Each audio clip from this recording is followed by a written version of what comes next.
Hello, everybody. Welcome to the program tonight. This is the Tremont Vanguards virtual program.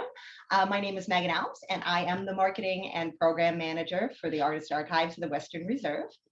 Normally, I just introduce the program, but today I will be wearing the hat of Executive Director Mindy Towsley because she will be moderating the program.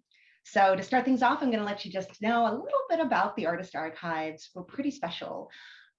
We were created to preserve representative bodies of regional work by regional artists. We're exclusively Ohio art. And through ongoing research, exhibitions, and educational programs, the AAWR actively promotes this cultural heritage for the benefit of the public, which is you.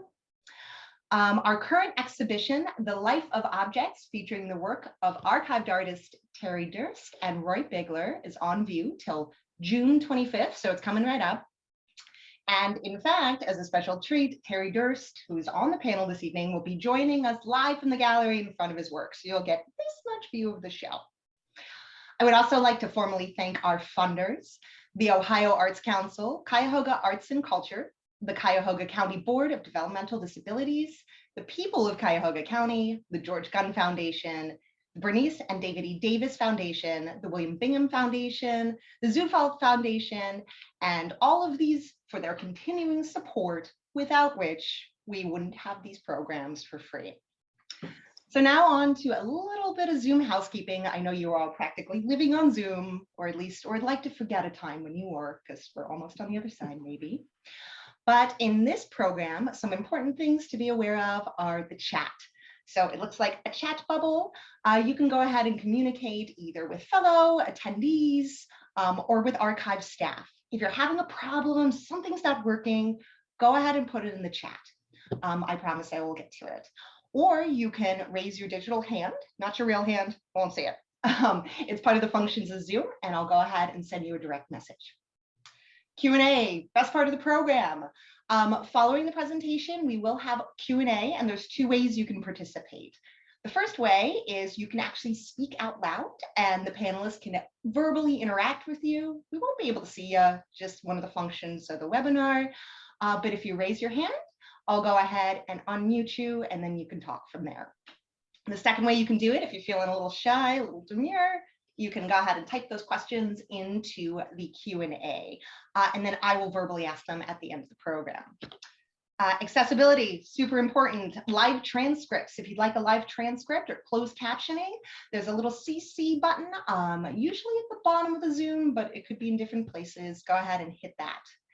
And finally, the survey. So super important. At the end of the program, it will actually pop up automatically. Please go ahead and give us feedback. It helps us get our programming to better serve the community. And we give it to our funders, and it helps keep funding us. So that's all the nitty gritty. So now let's kick right into the actual program. I'm going to have the privilege of introducing the moderator. Many of you know Mindy Towsley, so I'll give you a brief overview. Mindy Towsley was born and educated in Western New York. She graduated from the State University College at Buffalo with a Bachelor's of Science degree in design and with a concentration in pottery, if you didn't know that.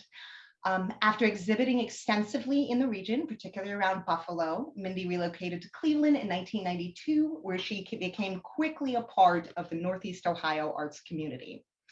From 1997 until 2014, 17 years, if my math is right, she and fellow co-director William Martin Jean volunteered their expertise in organizing city artists at work, who was responsible for one of the first big open studio art occasions in the city. In 2000, Mindy opened Dead Horse Gallery, so which many of you know. That was in partnership with Kim Scholl and Peter Babula.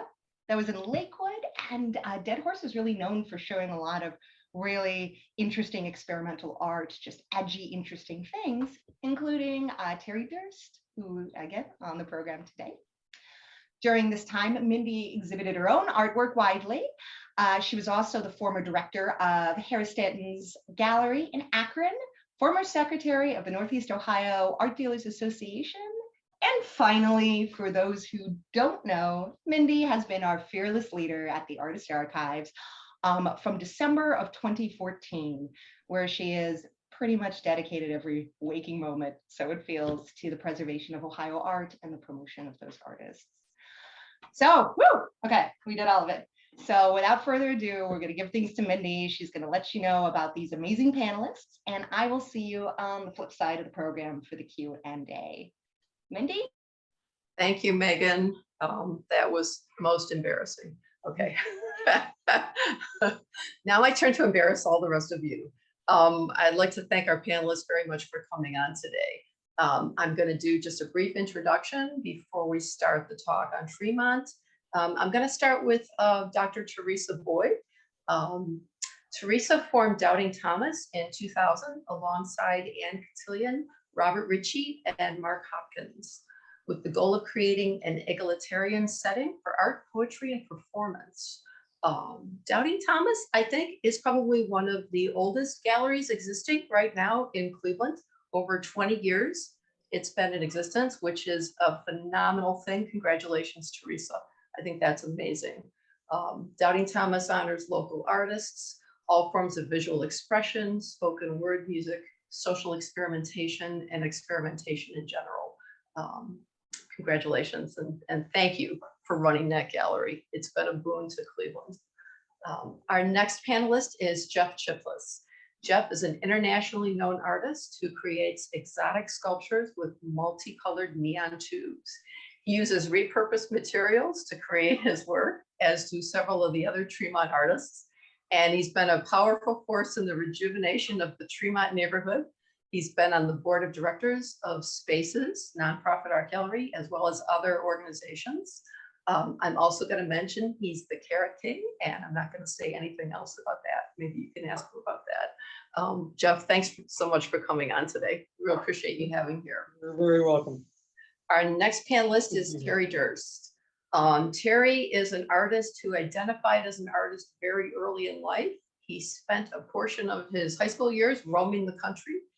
He finally settled down and at the age of 28 enrolled at Kent State University to pursue his bachelor's degree.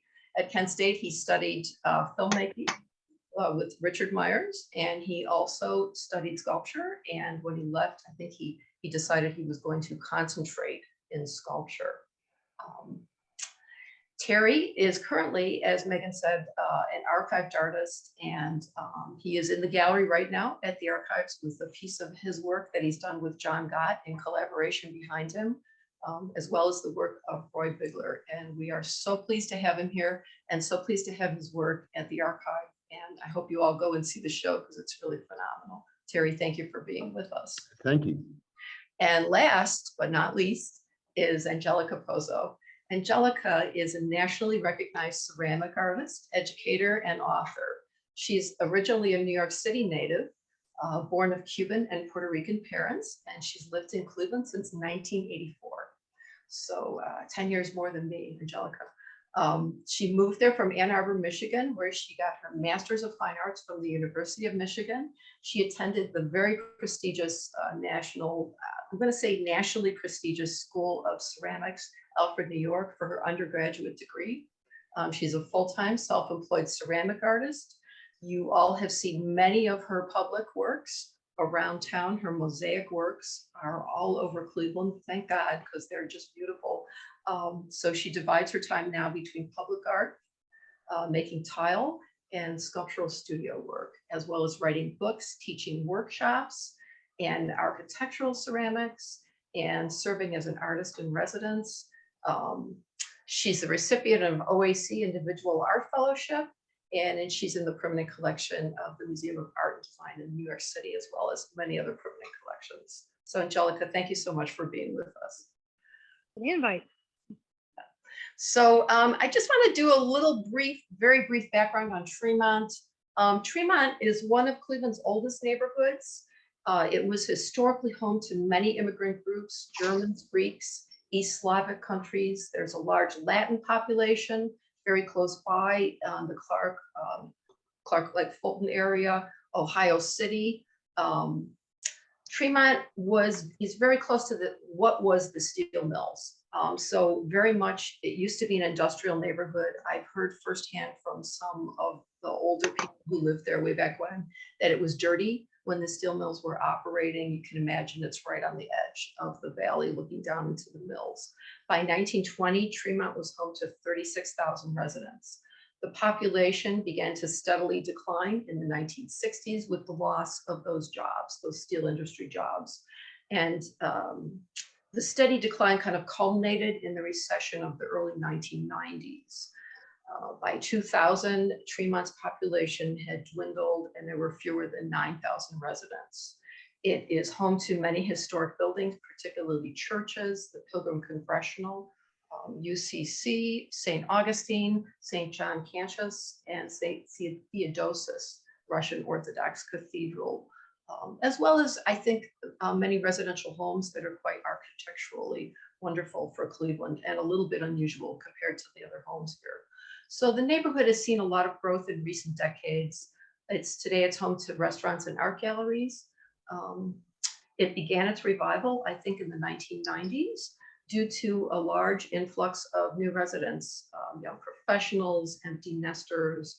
Hipsters are listed in what I read to get this. I'm not sure that hipsters were really around in the 1990s. I feel like that's kind of a little later, more like 2000s.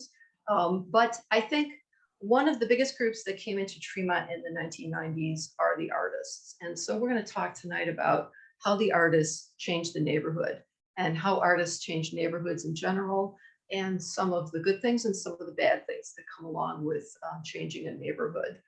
So I think I want to start with each panelist by just having you tell us a little bit about how long you've lived in Tremont, whether you're an Ohio native. I know I mentioned for some people that you're not Ohio native, so we don't have to, do that again. But like Jeff, I think I'll start with you, for instance. Were you born in Cleveland? When did you move to Tremont? How long have you been there? No, I was not born in Cleveland. I'm a Hoosier by birth, and I came to Tremont in 1980 because I went to the Jefferson Inn where Fahrenheit is now, and a friend of mine who I was working with at the time, he says, let's go get some pierogies. And being a Hoosier, I was like, what the heck is a pierogi? So he says, come on, let's go. And so we went over there and had the most delicious pierogies this side of Warsaw. But anyway, so on the way out of the place, he says, oh, by the way, that my next door neighbor is the young guy in the deal that's selling that building there. And I was like, oh, wow, I'm interested. And so then I met the old guy. The young guy was 86 at the time. And Hubert, the other owner, the older guy, he was 106. And so I went to meet them and we settled, and he says, okay. And he did all the math. He's like, okay, this is the price. This is the percentage. I figured it out. This is what you owe me every month. And he says, take it to my lawyer and we're done. I'm like, wow, that was easy. So anyway, that was back in 1980. Hubert lived to be a week from 107. So he was quite an amazing guy. I used to go see him, every month and take him my little check to, at the Little Sisters of the Not So Poor. So anyway, so I've been here since 1980, and all the other pieces of the puzzle over here on the corner of Jefferson and Professor sort of fell into place after that. So it's definitely been a long, strange trip, but it's been a good one. Yeah, so you've been there a long time. That's and you bought your home immediately, and you're Yes. still in the same place. Yes. Yes. Okay. I didn't know at the time that it was known as the Wild Wild West, and it certainly did. There were a couple of examples of that I experienced that were, okay, kind of crazy, but yeah, it's okay. Okay, It's that's great. I'm going to bounce to Angelica next because I know that she moved to Cleveland, is not a Cleveland native. So did you move to Tremont in 1984? Or did you land in Tremont immediately, Angelica? I landed in Tremont immediately. Tremont is the only neighborhood I've lived ever in Cleveland, and I don't think I would want to live in any other neighborhood in Cleveland. Right. I moved to Cleveland because After graduating from U of M, I did not want to move back to New York City. I stayed in the U of M for a little bit, but my friend Mary Jo Bull went to school. She was from Cleveland. I visited her a few times, and a space opened up in her studio, and I decided to give, it was time to get out of Ann Arbor. It was just getting to be too many students, and I was getting past that age, and so. So I moved here for 3 reasons. People always ask me, why'd you move to Cleveland? And it's the West Side Market, because it gave me a flavor of more old world flavor, like I was used to in New York City. The Ohio Arts Council, because I knew the Ohio Arts Council was was a good arts council through some of the grants and Mary Jo Bull, and then the affordable cost of living and affordable studio space. So for those 3 reasons, I thought, well, maybe let me see if I can make a go as a self-employed artist. And so I rented at that point on Scranton, and then it wasn't until, things were starting to get more and more expensive, and I knew that, and then I moved my studio. I rented first my studio downtown, rented my apartment up here. Then I got a storefront rental on West 14th Street. That rent kept on getting higher, and all the other rents. So I knew if I didn't buy something soon, I would have to be out of Tremont. And I just happened to, in 2000, luck upon the property that I am at now, where I have a big building behind my house, and I have a house with a few apartments 3 apartments. So it gives me some rental income, and it makes it affordable for me to be able to stay here. So Jeff and I both have our compounds. That's great. Thank you. Yeah, that's great. You're invested in the neighborhood by owning, so that's great. I'm going to skip next to Terry. Terry, when did you come into Tremont? Tell us a little bit about your experience. I moved to Tremont right after I graduated from Kent State in 1989, and I lived there until 2005. So it was quite a, number of years there. I just sort of wound up there accidentally and ended up staying for a while. Yeah, and so actually the piece that's behind you in the show is the house that you lived at in Tremont? Yeah, for 15 years. Yeah. It was on Brayton Avenue, right at the drop off there. And I just decided to try to make a piece that was the house that I was living in. So that's what happened. Cool. I'm going to ask you one more question before we switch to Theresa. So you're a Kent State graduate. It seems like there's a number of Kent State graduates who kind of migrated into the Tremont area around the same time. Would you say that? Yeah. Several of people I went to school with, actually, we ended up in Tremont. Bruce and Lila, Bruce Edwards and Lila Voss, and Dave Madigan. A couple other people too. I can't really remember. That was a long time ago now. Yeah, I think Roy was Kent Yes. State. Yeah. Yeah, I met Roy at Kent State. Yeah. Of course, the That's obvious kind of, one. yeah. I think that's interesting that, well, we have a lot of art colleges around Cleveland. I will say that coming from Buffalo, there's actually a lot of good colleges and art schools around Cleveland besides CIA. And so, but it's interesting that you all kind of moved there at the same time. Yeah, I'm not sure how that happened, actually, but cheap rent, good community, yeah, other artists. I'm sure that was part of it. Yeah. So Theresa, could you tell me a little bit about your journey into Tremont? If you're a resident, if how did you get started there? And why did you open Doubting Thomas Gallery? Well, I came to Tremont for friends and opened it with friends. The gallery opened the gallery with friends. And that's basically the story, is that, friends led me here. I was working at St. Luke's Hospital, and I first rented an apartment in Tremont because it was affordable. And I just, met people, and together we formed the gallery.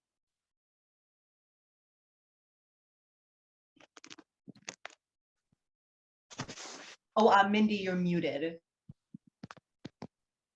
Sorry. So why did you form the gallery? What was your impetus for that? Were there other galleries starting around the same time?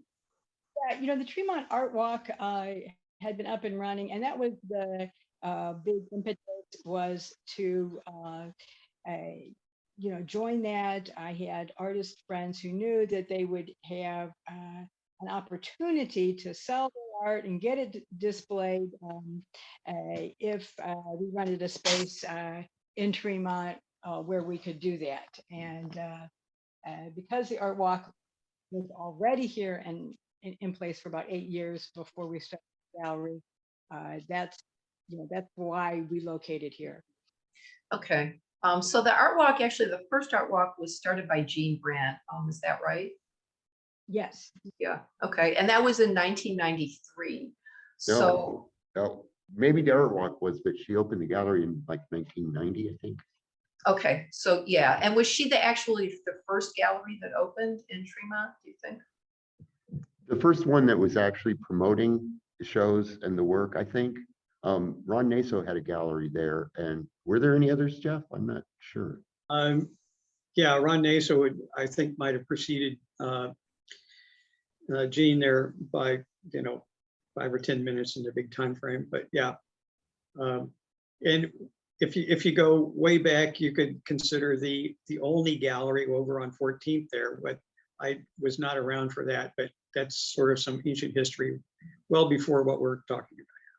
Yeah, I'm thinking about the time frame from the time when you guys moved into Right. Tremont and like the first gallery opened. The first art walk was 1993, so it was 3 years, like after the gallery started, before the art walk started. Right. And I looked at the postcard for the first art walk, and it's there's not many galleries on it, but there's a lot of bars on it. Yes. Yes. Well, what would happen? They Showing would hang, artwork. yeah, they would hang work in the restaurants and galleries. And I always like to go into the restaurants, especially down at when what you call it, anyway. High and dry. Go in there and well, yeah, but also Michael Simon's place down there on the corner. Anyway, and go over and people, there would be work hanging around the space, and go in there and lean over people's dinner and say, "Oh, excuse me, I'm just here to look at the art." And people are like, "Oh, get out of here! You're interrupting my dinner." So anyway, but it was just fun to be sort of just a little bit obnoxious.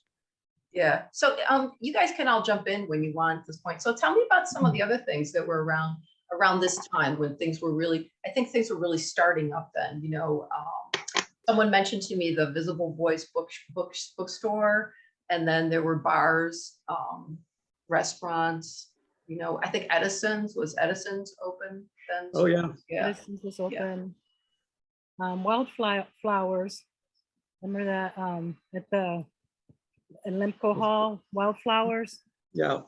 Laura Califatis and her partner.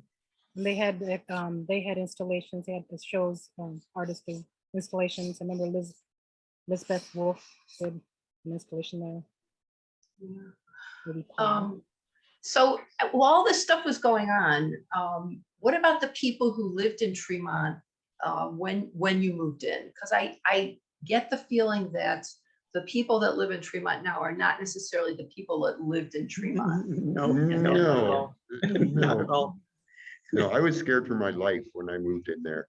The neighbors I had right next door to me were 2 guys and a girl that they would take out to prostitute every night. And when they moved out, the floors were just covered with syringes.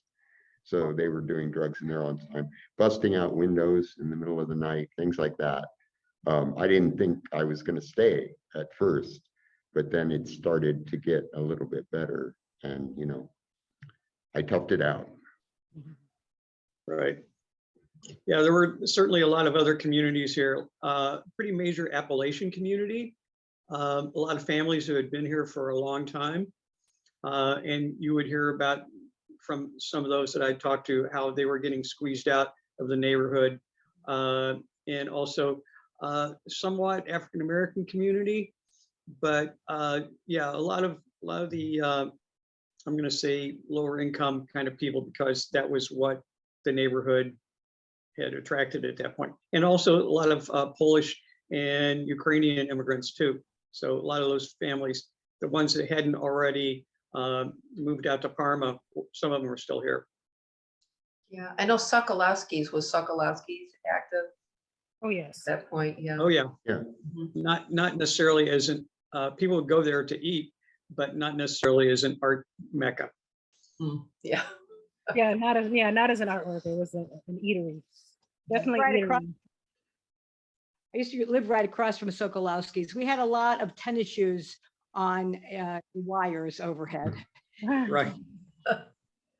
Yeah. I think I remembered that, like driving through there and seeing all the tennis shoes at one point, like laying up there. So do you guys feel like when you moved in, you tried to fit in, or did you just feel like you wanted to stay within your own, sort of community of artists and friends? Was there an assimilation happening there, or was it something different?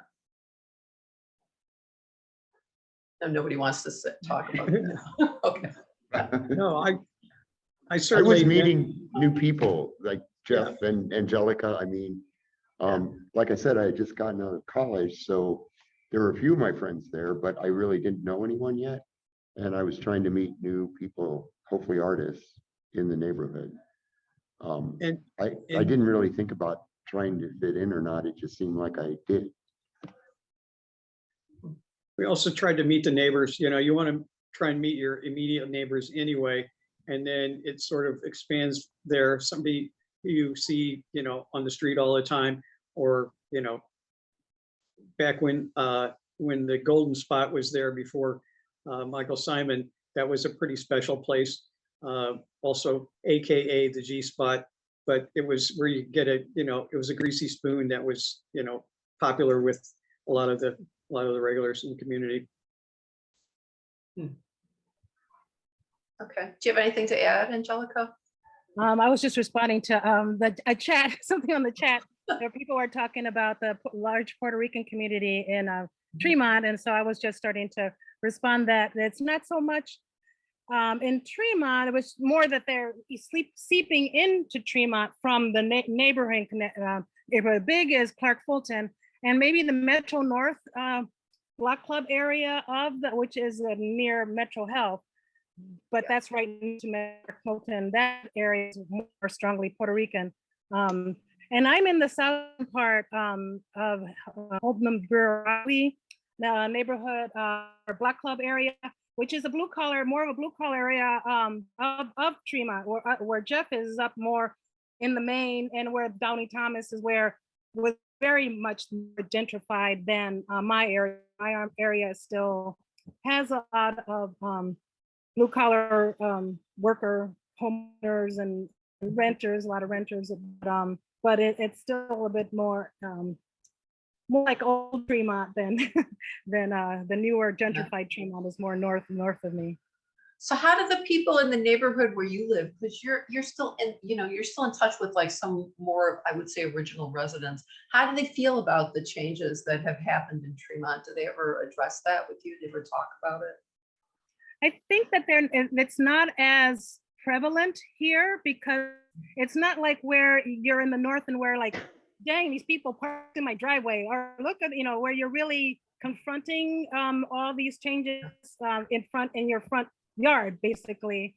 So people here, and I'm the chair of the Block Club, so I stay connected. I do stay connected with my neighbors, and I think that here people are concerned about their day-to-day neighbor problems within their own realm. It's not so, the conversations here are not so much about the gentrification that's happening up there, especially with bars and restaurants. Except for now, more recently is this propensity to build big giant apartment buildings all over Tremont and Ohio City. So that, because we have some more open spaces in some areas of this part of Tremont, that is starting to seep in. And so that conflict with that and with having these big structures amongst little houses, that's where we're starting to see some budding between the original residents or the more long-term residents and new development. So Yeah, our track is a little different than the north part of Tremont. yeah, the big structures seem to take away from the feel of the neighborhood houses when they start Right. going up in neighborhoods. I think that's an issue. Mhm. Yeah, Teresa. So it seems to me from my point of view that there was a point in Tremont during the art walks when there was kind of a critical mass of galleries. Like you could go and there was galleries almost everywhere on Tremont. Do you want to just talk about that a little bit, Teresa? I'm not sure that that's the case anymore, but maybe you could address that a little bit about sort of the heyday when there was the most galleries and talk about those and studios. Yeah, well, we used to be right next to Asterix Gallery, and the fact that there was a lot of people going to see their shows increased the attendance at our shows, and it was a very collaborative, not a competitive atmosphere with more, galleries, and I think that Asterix just got gentrified out. They raised the rent too high for Dana DePue, and other galleries have met the same fate, that the rent increases have reduced their numbers, and they've changed the nature of the galleries. Galleries used to be more like Downey Thomas, more outsider artists, more experimental, and now I think that the galleries left, wonderful as they are a little bit quieter and gentler, and so it's changed the nature of the scene, and it's it's we do miss some features of the old days. I miss parking. I miss parking spots. There's trick. That's the truth. Yeah, Yeah. it kind of feels like Tremont is full of shops and restaurants more than galleries now. And And valets, Mhm. the Yeah. valets who are stealing parking spots on the street instead of going to their lots where because those are just a little too far. yeah, which is a shame because so you guys are all with the exception of Teresa, you're all practicing artists. So these galleries must have helped you in your careers as artists, right? Yes, totally. I showed at Jean's Gallery for 10 years, at least one show a year, and it was really helpful for me.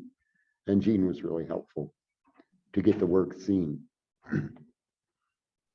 Yeah, I mean, plus, I think maybe would you say that more serious collectors used to come through Tremont? Because I know some people would just have their studios open, like instead of a gallery, you have your studio open too. Did you see some economic gain from that? I did it once where I had my studio open for an art walk, and a lot of people showed up. A lot of people drank all the drinks, and then everybody left. And it did not sell light bulb one. So I was like, okay, I think we'll just not do this again. So anyway. I think that, yeah, I just kind of adding to that I think that it wasn't so much as a financial, though it having a whole show and having a show in a gallery did offer venues for artists to exhibit. But as far as like opening your own studio or even a lot of the art walks, it's not that first the crowd that comes through, especially all the influx of people, the tourists, people that came in, they came to drink, and so there wasn't so much to buy art. But what was really great was the community of the artists getting together. I think that was really the most valuable part, was having all these places where we can get together, and as Terry was saying, to get to meet other artists, and the opportunity to meet other artists, and being new in town, being also from out out of town, this is an opportunity for artists to really communicate with each other and get to know each other. So get to meet each other. I think great networking. Great networking. Networking. Yeah, it probably made you before feel all the social networks now. Yeah, right. That was a real face-to-face network. yeah. So you guys really formed a community. You have a community of artists in Yeah. Tremont. Yeah. Mm-hmm. So the community of artists now in Tremont, is it less than it was? Is it still there? Is it bigger? Is it less? Is it, how do you feel about it now? There's definitely fewer artists. I think it's not as tight knit as it was back then. Mm-hmm. Certainly the pandemic and all that didn't help anything to bring people together. So I think that those little tendrils of connection between people and artists have sort of gotten stretched and thinned out, and maybe some of them have been broken, disconnected, whatever. Yeah, so I know I don't, communicate, talk, otherwise connect with a lot of the people that used to be here. Yeah. But yeah. We have fewer places to congregate. One last bastion was the old literary cafe, because Hallelujah. Hallelujah. yeah. And also Fats yes, in the Fats Flats. in the Flats. Yes. Yes. Yes. So the places where we would congregate and get to hang with each other are fewer and farther between, or non-existent. Right. As an artist group, I mean, there's plenty of places for people to go get a beer, but but as far as meeting as artists group, a group of artists. Yeah, I can imagine if you could afford to purchase a place, and make it your own and stay there, then you stay. And if you were a renter, when things really started gentrifying and homes started being renovated just so they could be flipped, and people sold them for more money. Well, Jeff and I lucked out to be able to kind of get in there. Jeff got in early. I got in under the wire just before, while it was still affordable. It's like I got a good deal. I used to tell people that you could get a house down here for the price of a good used car. Of course, that was back in 1980, and there were a couple of people. Tim Herron was one who actually heard that and jumped on that bandwagon. And and actually Ron Naso was also heard that calling, but he, did his thing for a while with Studio Gallery, and then he cashed in his chips and moved to New Mexico. But I understand he's back now. And Chris Pico. Oh yeah, Chris Pico. He's certainly still here. Yeah. Even though He he's owns his property there. right, and he's certainly under one of those under the radar kind of folks. But that's fine. Cool. So so a lot of other things have changed besides the restaurants and the houses being fixed up and that kind of stuff in Tremont. So there's the towpath trail is down there now, and it looks on the websites like I've gone to that there are a lot of amenities that have been added to Tremont, sort of I guess through the metro parks, like things like that. So I'm curious about those things. Do you guys who live in Tremont still use those? Do you take advantage of those amenities yourself?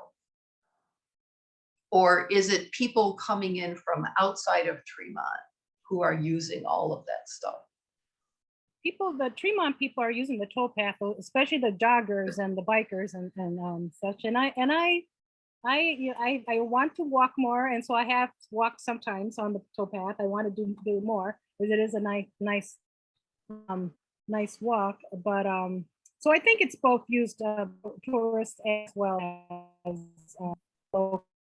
local people use the towpath for sure. I don't know what other amenities you're speaking of, but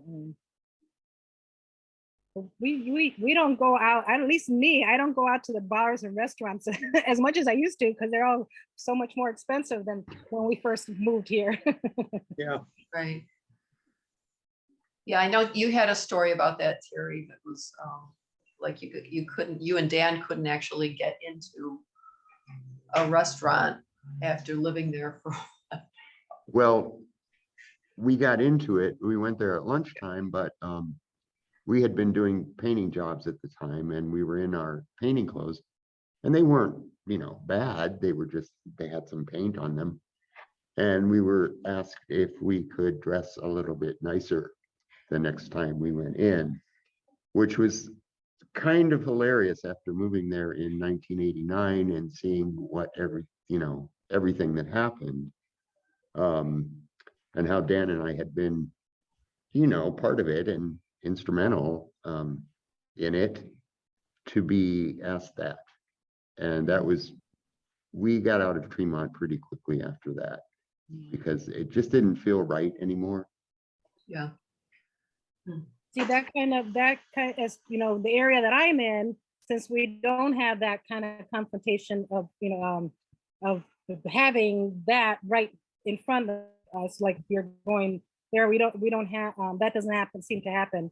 People are not that much aware. They don't really venture up. There's people in my neighborhood, they stick around this area. And so I did not get, feel that, but yeah, I would imagine that. And even now, sometimes when I leave my studio with my yucky stuff, is think, okay, am I presentable enough? Or whereas in the past, I would not have worried about it so much. Yeah. In the old Tremont. So I guess I just want to ask all of you, kind of for a general, we're sort of approaching the time where I want to open up for questions for the audience. So I guess I want to ask all of you generally, how do you feel about the changes that have happened in Tremont? You've helped make these changes happen, whether on purpose or not, by coming in and the artists have really come in, they've changed things, they've drawn people to the area by opening up galleries and opening up studios and making it a hip, cool place. People have flocked to the area, and then a lot of other changes happen, partly because of that, partly for other things too. So, like, how do you feel about it now? Do you feel like really good, like it's better? Do you feel like it's worse? Maybe it's both, but let's just do a round robin. Start with Theresa. I'm going to start with Theresa on that, because she's a business owner. So, is it better? Is it worse, Theresa? Are you going to be hanging in there for another 20 years? What's going to happen for you? I don't know what's going to happen. I don't have a crystal ball. I do think that the artists have made a huge contribution to making Tremont into a showcase neighborhood for Cleveland, and artists come back to Tremont that have left. And I think that it's sad they don't have their little home, but there's other places to actually reside and get cheap housing in Tremont. And I think that overall it's a positive thing to have a sort of a showcase neighborhood for Cleveland. It needs it. The whole, this when you look at not just the needs of Tremont people, but the needs of Cleveland as a whole, I think it's a good thing. Terry, what do you think? I think probably kind of the opposite. I think that it was the best when it started, and it was sort of wild and free. And then when it became a popular thing, I think the quality went down a little bit. And I'm more of a, I want to see more exciting art, I guess I could say, and to see how these, when it first started, I think the art was quality, and that's what made the whole thing happen. And now I think many of these neighborhoods are just trying to make the similar sort of thing happen, but without the same quality of art. It's like skipping that step. And I get really angry when I see things like art walks that are family friendly, for instance, because I don't think you can have good art that's family friendly. That's just my opinion. And I know probably everyone doesn't agree with that, but I would much rather see some more wild and scary and experimental things happening in Cleveland neighborhoods rather than sort of towing the line like they seem to be doing. So I think ultimately it turned into a sort of a bad thing once it got accepted. But I'm a pessimist, so, you know. Jeff, do you want to respond to Terry? Sure. I would have to say, I did do a little walking around on the last Tremont Art Walk, or Walk All Over Tremont, whatever they're calling it. Walkabout, thank you. And that was just last Friday.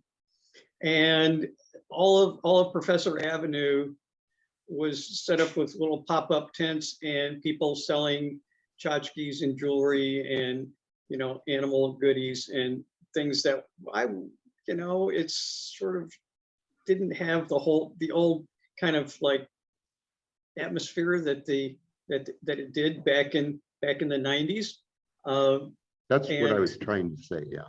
Yeah, and which is unfortunate that, you know, the thing at the time, Gene Brandt running it and, you know, and organizing it, and now it's being run by Tremont West, I guess, is pretty much responsible, and they bring in, I think they actually have a promoter that works for them that brings in all the people with the pop-up tents, and Yeah, you know, she does. I think, It does. North Coast Yeah. Promotions. so anyway, there's like 3 galleries that are legit, that are all on, from me, the other side of the street, which is not a bad thing. I mean, you got 818 over there, Barb Merritt doing her photographies thing, which is, she always has some interesting photographs over there. And then the newest one, who's commercial gallery, Kaiser. Tanya Kaiser, who's running that. And, you know, she's certainly trying to make things happen over there. And then Doubting Thomas, which is like, you got 3 galleries in a row there, all doing completely different things that are, you know, if that's the art walk, then it's, you know, it's a hop, skip, and a jump. Short, You know, short it's not, walk. it's a very short walk. So that's a little disappointing what it's become, and it's certainly not the 90s when, you know, there were certainly more aggressive and sort of interesting and as Terry said, scary kind of things going on. Did you say scary? Yes, I did. Okay, just making sure. Yes. I was paying attention. The thrill of the danger. Yeah. Yeah. Angelica, do you want to like just wrap that up? Well, I guess I as far as how what Terry was commenting as the quality of the art, and in those terms, I think that, you know, things that I don't really consider it as, you know, as a place, except for those 3 spaces now, which actually are a little bit more recent, because there was a little period of time where really Doubting Thomas was the only gallery that was still there. So I really kind of, you know, even as they were starting to develop it as Walkabout, it's like, well, there's really not an art walk anymore. Yeah. It's hard to call it an art walk when there's only one art organization on it. Right. So, but for me as a homeowner with rentals and an Airbnb, it's good for me. I get people, I get tourists coming through and renting my Airbnb. So it's been good for me for that reason. But as far as an art scene, yeah, it's not what it used to be. Right. Now, are they there to see the art, Angelica, or But my tourists? Yeah. No, they're not here to see art. They're here for whatever other different reasons. Other reasons, right? Other reasons, yeah. Right. Sometimes some of them are for the towpath because they want to bike or hike the towpath. So getting back to the tourists and the towpath, but because I'm on the south end, just the towpath actually kind of starts at the end of my driveway. So I'm right on it. Easy Nice. access. Yeah, so the moral of that story is artists as entrepreneurs, when your area starts to gentrify, own a property and open up a B&B. Yes. That's it. Well, own property so you don't get booted out, because that was my fear when I was renting my studio on West 14th Street. The rent kept on going up every year, and it's like, if I don't buy something soon, I have to move. And as a ceramic artist, you have to put in electrical and all that for your kilns, and it's a big investment. You don't want to keep on moving every time a landlord wants to raise your rent on you. So Yeah, Oh. yeah. Well, congratulations that you've been able to do that. I think that's, thank you. I think It that's was, great. it was just, for me, it was just a matter of luck, just Mhm. dumb luck, the whole thing. Mhm. And, you know, you can't always rely on it, but it does happen. And we always sing the song, that one that they do in church called "A Mighty Fortress Is Our God." Well, that's one that we sing here pretty often. So I think I'm going to turn it back to Megan or Kelly, whichever of you is going to handle the chat, because we do have some, I think we do have some questions or some people to call on. And thanks a lot, you guys. I think this was great. I think it was really interesting. And, you know, Cleveland has a fantastic art community. I've always thought this since I moved here from a smaller community in a similar sized city in Buffalo.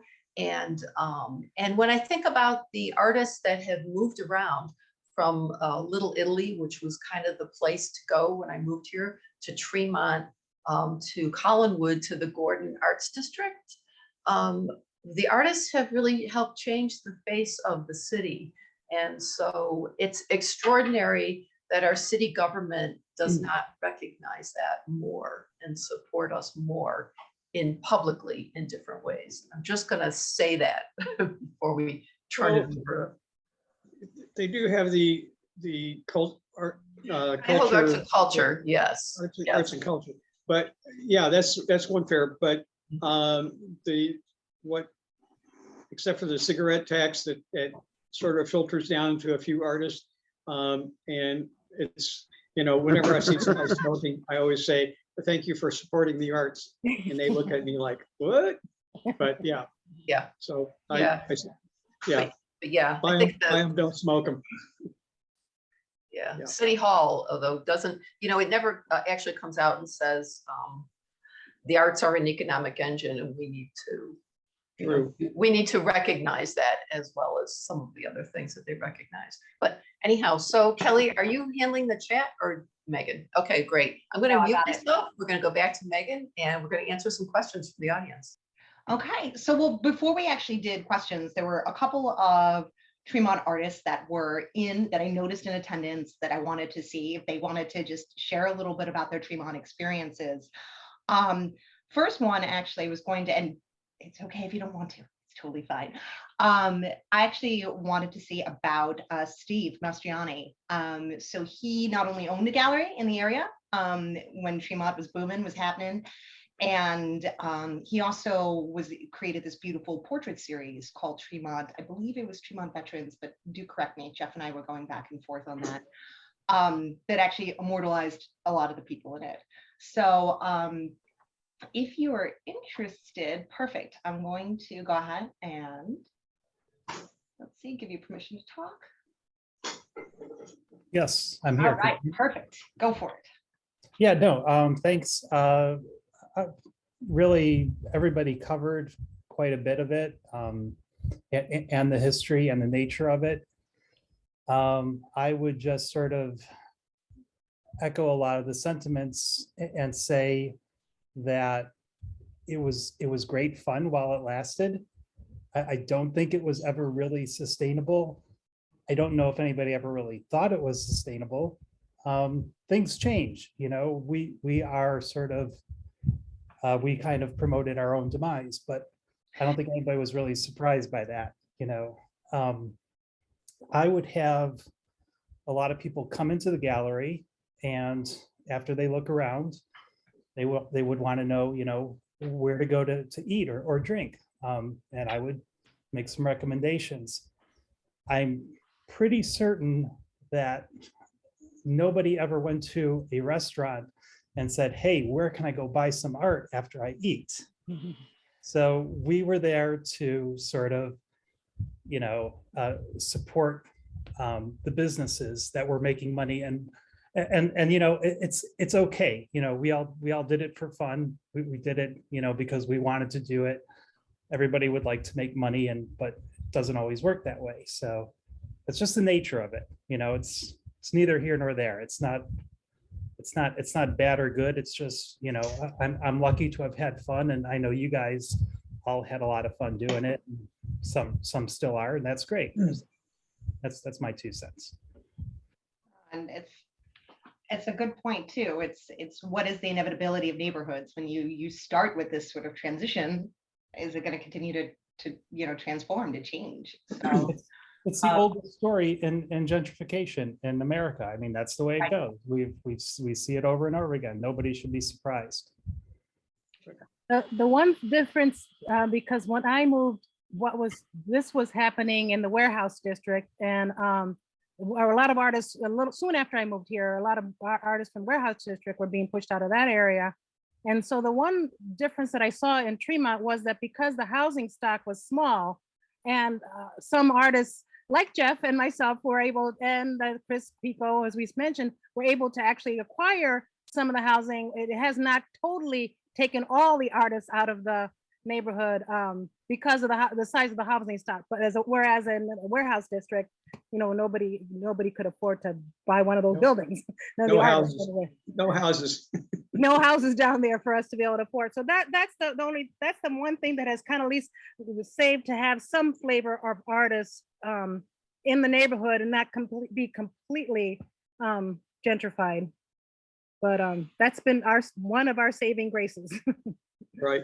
I'd have to say one of the things that Steve mentioned there was the fun factor. It was all about the fun. Like so many good things that don't last, unfortunately, it's about the fun when it's happening. And we all miss that. I would agree with that, Jeff. And I wanted to say that I just make art. I wasn't thinking about the neighborhood at all when this was happening. I mean, I saw what was happening. Obviously, it was hard not to see it, but that wasn't what I was thinking about. I was thinking about making art. Right. So, what happened, it wasn't surprising, I guess, but it also was because I was there in the middle of it. So, yeah, it was a time for fun. Steve, thank you so much for sharing your experiences. That was awesome. And thank you for all you did for the Tremont neighborhood as well. So I also saw that there was a couple other people. Dave Hansen was on. I was wondering if you'd say a few words about being the guerrilla theater master of the neighborhood. No worries if not. Okay, great. So let me go ahead and unmute you. Give you permission to talk. Perfect. All right, go ahead and give it a whirl now, Dave. Hi, can you hear me? Yes, yay, go Zoom. Yeah, no, there was a group of us who rented a space. We were actually over the course of 2 years from 1992 to 1994. We were originally in the space at 2275, which most recently was Beviamo, although I understand that is no longer with us. And the second space is what is now the Bourbon Street Barrel Room, whatever. Those are the two buildings that we occupied. And what we did was we did late night theater, like at 11 o'clock every Friday and Saturday night for like 9 months out of the year, for 2 years, which was also, as you say, very fun, and thrilling and exhausting. Like we were all roughly between the ages of 23 and 26, I think, during that period. And what we did is, I think, would be virtually impossible. Certainly it'd be impossible in Tremont, because I guess the statute of limitations is run out. It was entirely illegal.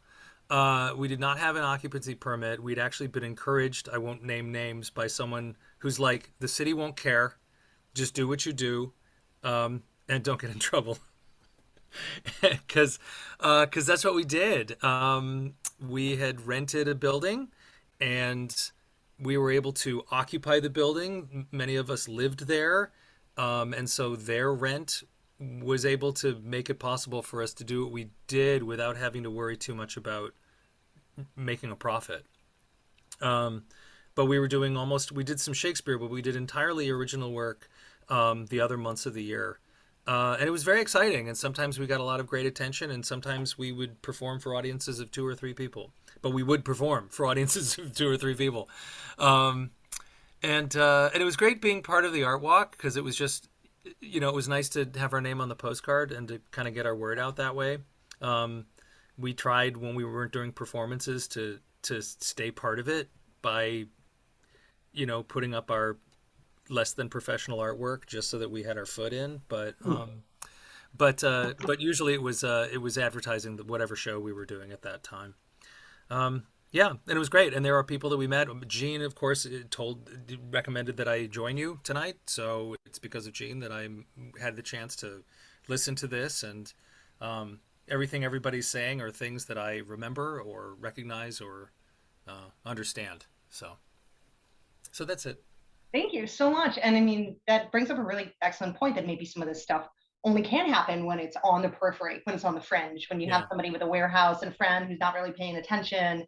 And by necessity, the more you get locked into these, legal situations where things are above board, you get amenities, but you can't necessarily blow up a refrigerator as part of a performance art piece and fill it with, Did someone do that? Because I don't No, remember. I feel like you would have, though. I feel like you would have.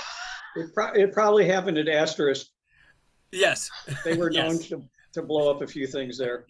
And actually, I'm making a little wink nod to where Terry had an amazing piece too. There was a refrigerator that you opened the door and it was full of like porn magazines, and there was a stack. Wow.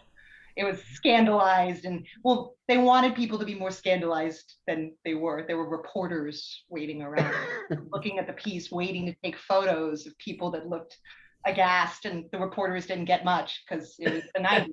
It was It was the People's Art Show, so Did I get it everybody right, sort of Terry? expected it. So I Dave, will say that yeah. right now on the art walk around Tremont, whatever they call it now, there was in a storefront there at 2406, there's an improv group that meets there regularly. So, and I've seen them in there several times and doing their things. It's a small storefront, but they seem to pack it full of people when they're doing their improv theater thing. Well, I need to pay more attention because I would love to see that. So, Yeah. Yeah, 2406 Professor. all right. Thank you. I think I went to one of your performances at the Guerrilla Theater, Dave. With, I think Mark Yasinchuk dragged Peter and I out there, and it was great. I loved it. It was like amazing. So, I'm proud of the work. It's not like I look back and go, oh, we were just kids and we were doing crap. I'm like, no, I'm very happy. I look back on that with great pride and fondness, what we were able to do there. But thank you very much. Thank you, David. Yeah.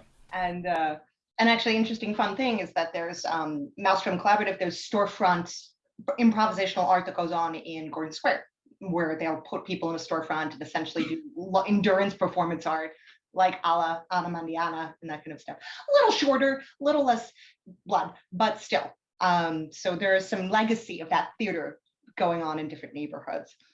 I actually saw also in the guest list, I saw Bruce Edwards was looking around out there. Bruce, you were such a big part of the scene as well. You and Lila, I was curious if you would be interested in saying a few words. No worries if not. I saw High Shore, yes.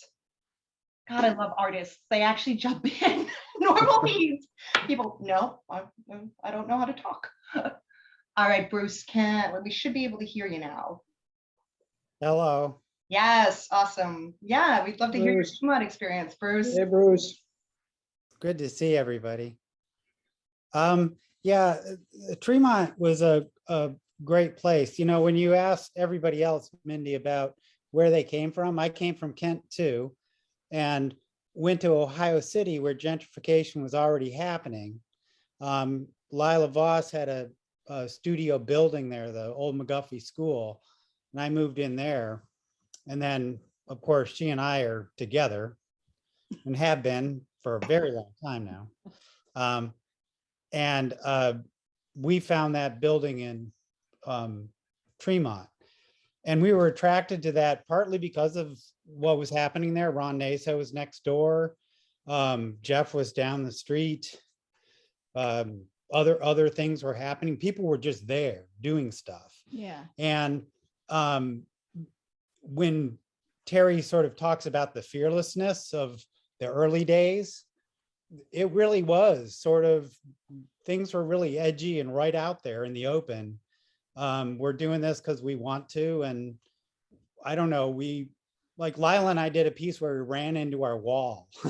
It freaked people out, you know. We gathered a crowd and they're like, what the hell is going on here? I think some of the people who actually lived there and saw this transition, some of those old folks, the neighborhood folks, were like, who the hell are these people? You know, what's going on here? And business owners then saw opportunity, because where people gather, businesses thrive. And so therefore, you know, it was a real symbiotic kind of thing for a while. Although art never made any money unless you showed it in a space that, you know, could elevate the value of it somehow. And I performed in Jean's space, performances that you couldn't buy anything. I also performed performances where if you bought everything, we'd pay rent for the year. But, you know, none of that actually ever happened.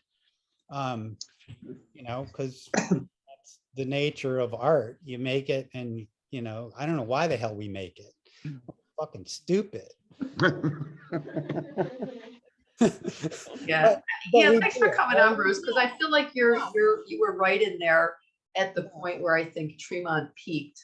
As for all the reasons that you've said, there was a real feeling there that stuff was happening, and it was happening now, and it was important when it was happening. But also it was happening in Tremont, but yeah, you know, things were happening then sporadically throughout the city. There had been the Sonic Disturbance, the Performance Art Festival, the Off Hollywood Flick Fest, which was around Tremont for a while, and now Ohio Independent.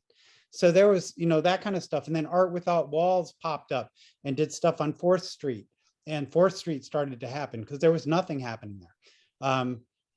I know I've been approached at different times by different CDCs to say, hey, can you do something in this spot to attract people so that we can showcase these buildings that are vacant?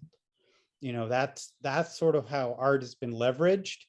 And I echo that, yeah, we do our jobs, and we often do it for free because we like to have our an idea out there or something happening. But it would really be nice if like, for example, where I showed a lot, Brandt Gallery had been able to sustain not just itself, you know, through other work, but also through the sales of the artwork, you know, because I look around Cleveland and see the people who went through just that space, and then through other galleries that were throughout Tremont in the heyday, who were really exceptional artists and have gone on. And some of that's, I guess, happening at the 78th Street Studio. And I feel like I'm starting to ramble now because it's all that kind of stuff that keeps sort of exploding outward and going to different places. And I think there's more happening in more places now than there was when Tremont was happening in that little spot. Kind of like more spread out, like different locations across the city. I mean, Slavic Village has shit going on. The Brooklyn neighborhood, Clark Fulton, Detroit Shoreway, Lakewood has things going on. Bay Art, you know, all the way out to Chagrin. I mean, it's all very dense and rich throughout. Right. You know, and I didn't even mention Collinwood, where I've just invested. So. Perfect. Oh, thank you, David. That's really actually just. So anyway. anyway. Bruce, I'm sorry, I looked at the wrong thing. Way to go, Megan. Yeah, way to call out your artistic elders. Good job. And she was pulled with a cane off of Zoom. So Bruce, thank you so much for that. And that's a really good point. That, like, mute me now. spread out and there's different neighborhoods involved now. And actually there was a question in the Q&A that dovetailed really kind of nicely into the talking about this centralized one. And it was so from Kenneth. And Kenneth was curious, with all these artists centralized in Tremont, did a certain school or style develop? He said, was there a trend or identity or school that evolved from the art in that period? So you guys that were there, like from the long shot, if this is the art historical long lens, would you feel like you guys influenced each other, that there was a school, a style that you would, and if so, how would you describe it, I guess? I don't think so. I think everyone is very individual on their own path artists, especially the people that are here tonight. Yeah, I'd have to agree with that. That people, everybody was doing their own thing, which could be a really good thing. And there were some other people who were like, they were struggling and trying to make something happen. So it's, I don't think there was any sort of style that everybody latched onto. But I would say though that I think all of us were supportive of each other, which yeah, helped. most definitely. It just, I don't see a particular style that evolved. Yeah, Maybe there is me some. neither. Me neither. I would agree. Yeah, with we that. all showed up. I mean, when an art walk happened, you went Right. from spot to spot to spot to spot, you ended up somewhere, usually the lit later on at some point, and you talked about the crap that you saw or the crap that you didn't see. I think, Right. yeah, also, That's Lila. Oh, hi, Lila. hello. Lila Voss, everyone in the background. Lila, who was also Lila. a pivotal Yeah, part. I mean, I think we were all pushing our own boundaries, and we were pushing what we perceived as the boundaries of art in different ways. So it wasn't that necessarily that we didn't want to ever sell anything, but the idea of really pushing that envelope and expanding the notion of art was prominent. That was the paradigm that we were all reaching for.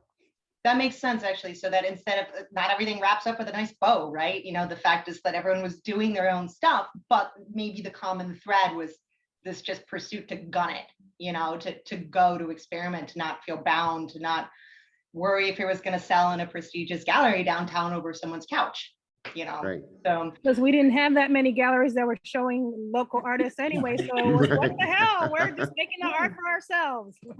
well, Yeah. Bruce and Lila, thank you so much. I'm gonna go ahead and probably, because I'm keeping one eye like a chameleon on the time, so I'm going to go ahead and maybe ask a closer question for everyone and then kick it back to Mindy. Does that sound good, Mindy? That sounds good. Yeah. All right. First, Lila, thank you. So I'm looking through the closing question that I wanted to ask anyone is, so you see this development going on in all these different places. Any words of advice for these other neighborhoods like Collinwood, like Gordon Arts? How do you foster a strong arts community? Is there a way to do that and avoid the pit of gentrification? Is there a way to stay authentic? Or is it like, boom, once you got a good arts community, it's curtains, it's gonna go down, in come the condos, dogs and strollers and the babies. So kind of round robin it. Okay, one thing that I kind of noticed was Tremont has very geographically defined borders. I mean, you got the freeway on one side, you got the river on the other, and you got the bluffs on the north. So when it's that geographically defined, people can relate to the neighborhood. Whereas some of these other neighborhoods, Collinwood being one, Detroit Shoreway, another one, they are not so geographically defined. So, but the thing is, with Tremont, now any postage stamp sized piece of dirt, somebody's going to try and build something on it. And they do what I call reverse pyramid, just to add water architecture, in that they put the little part on the bottom and they just build it up and out over, everything. So, which is, and once they build these things, these big multi-unit, 100 units down on Literary Hill there, another, over in Duck Island, there's another, a couple of 100 units over there going in. Where do they find the people to put in these? That's what I can't figure out. And these are not exactly cheap, kind of like, they maybe not the best build, but when They're gonna cost money. yeah, when they start out, it's all, painted fresh and people will move in there. And I think there are buses that come in from out of state that dump people off in these neighborhoods and say, yeah, find a place to live, find a job, welcome to Cleveland. So anyway, that's my rant. Okay, I'm done. Well, I'm glad you all enjoyed that. As far as the advice for other neighborhoods, as I said, that here, what saved Tremont was having smaller housing, so that artists can be able to stay here.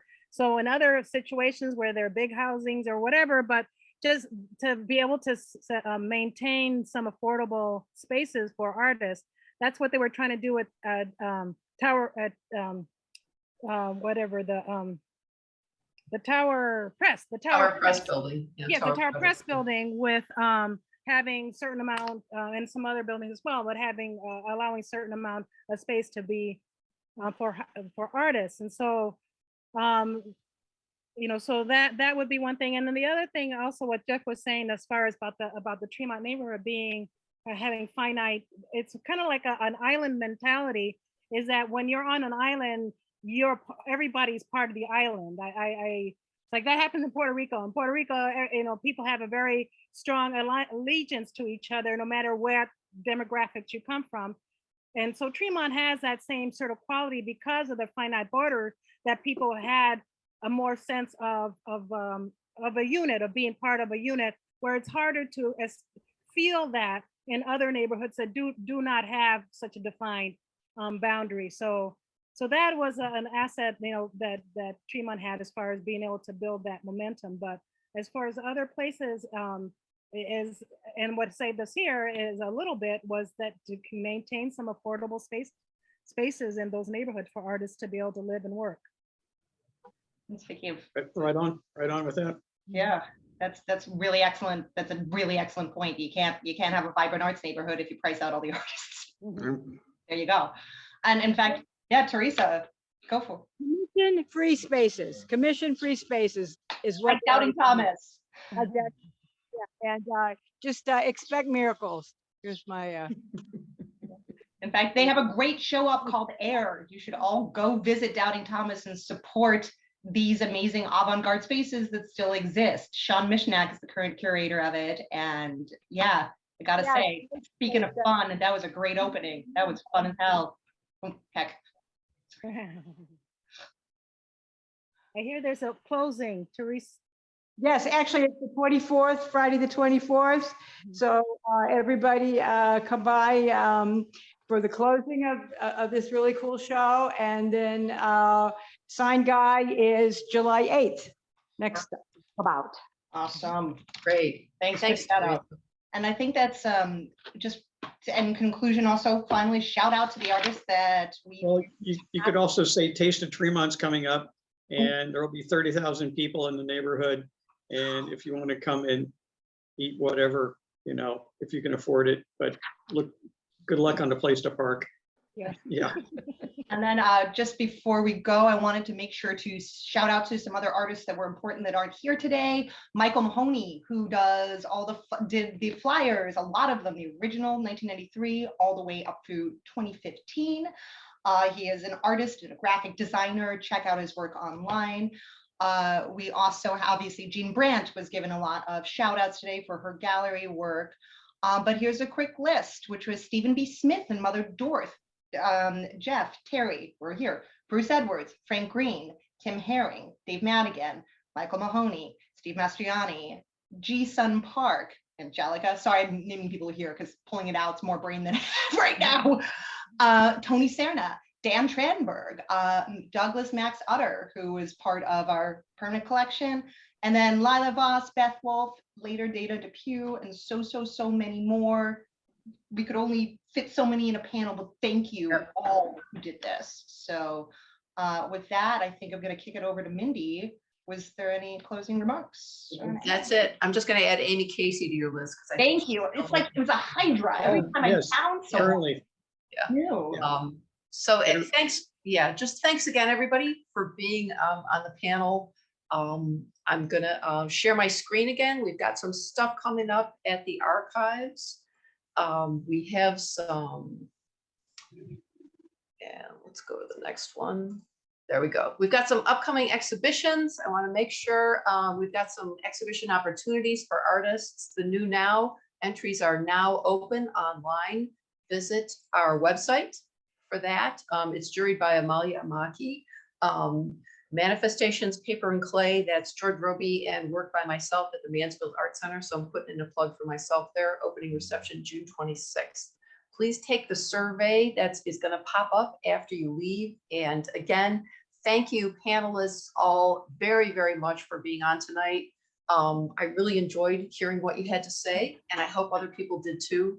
And don't forget, Terry's show is open till the 25th as well. yes, I was just about to get to that. Don't forget to come see the Life of Objects with Terry Durst and Roy Bigler, two artists from Tremont, friends, Kent State graduates, found object artists. It's a fantastic show. The archives is open Wednesday through Saturday, Wednesday through Friday from 10 to 4, and Saturday from 12 to 4. I think that's it. Everybody say good night. Thanks, everybody. Thank you.